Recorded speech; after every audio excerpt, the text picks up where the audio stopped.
জুমার দিন মুসলমানদের জন্য বিশেষ বরকতময় একটি দিন। এই দিনে এমন এক সময় আছে যে সময় আল্লাহ তাআলা বান্দার দোয়া কবুল করে নেন।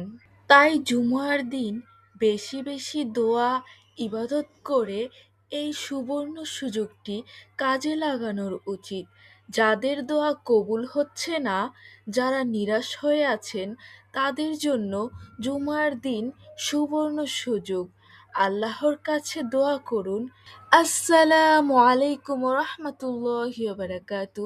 সম্মানিত ভিউয়ার্স, আশা করি আল্লাহ তাআলার অশেষ রহমতে আপনারা সবাই ভালো আছেন। আপনাদের কাছে অনুরোধ রইল, ভিডিওটি শুরু হওয়ার আগে র্যান্ডম প্লেস চ্যানেলটিকে সাবস্ক্রাইব করুন।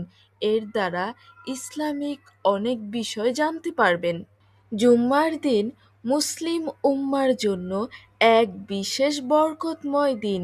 পবিত্র কুরআনে আল্লাহ তাআলা বলেন, যখন জুম্মার নামাজের আহ্বান হয় তখন আল্লাহর স্মরণের দিকে ধাবিত হও এবং বেচাকিনা বন্ধ করো। সূরা জুমা, আয়াত নং ৯। এই আয়াত থেকে বোঝা যায় জুমার দিনের গুরুত্ব কত গভীর। আল্লাহ তাআলা কত বরকত রেখেছে এই জুমার দিনে। মুসলিম শরীফের সহিহ হাদিসের মধ্যে এসেছে, সপ্তাহের দিনগুলোর মধ্যে জুমার দিনই সর্বশ্রেষ্ঠ।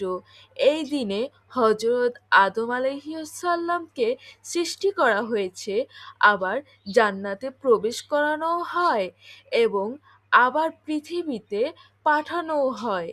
এমনকি কিয়ামত সংঘটিত হবে এই জুমার দিনেই। রাসূল কারীম সাল্লাল্লাহু আলাইহি ওয়াসাল্লাম জুম্মার নামাজকে অবহেলা করতে কঠোরভাবে নিষেধ করেছেন। তিনি বলেন, যারা বারবার জুমা ত্যাগ করে আল্লাহ তাআলা তাদের অন্তরে মোহর মেরে দেয় এবং তারা গাফেলদের অন্তর্ভুক্ত হয়। সহিহ মুসলিম ও সহিহ তিরমিজির হাদিস।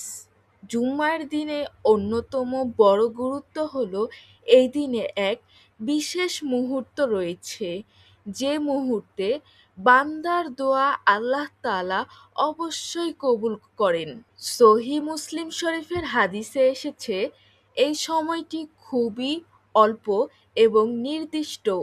সুনানে আবু দাউদের এক হাদিসের মধ্যে বলা হয়েছে, এই বরকতময় মুহূর্তটি আসরের পরের সময়ের মধ্যে অনুসন্ধান করার জন্য।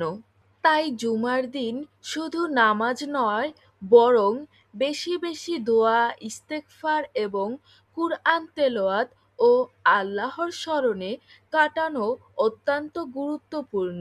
বিশেষ করে আসরের পরের সময়গুলোতে বান্দা যদি আন্তরিকভাবে আল্লাহ তাআলার কাছে দোয়া করেন, তাহলে আল্লাহ তাআলা তা অবশ্যই কবুল করবেন। সময়টি হচ্ছে আসরের নামাজের পর থেকে মাগরিবের নামাজ অবধি।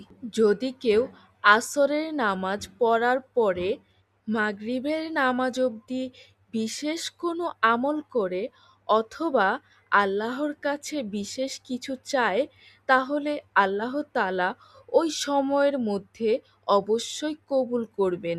তাই আমাদের উচিত এই ছোট্ট সময়ের মধ্যে আমরা যেন নিজেদের কাজকর্ম শেষ করে কিছুটা সময় আল্লাহর কাছে রুজু হই এবং আমাদের সমস্যার কথা আল্লাহকে জানাই।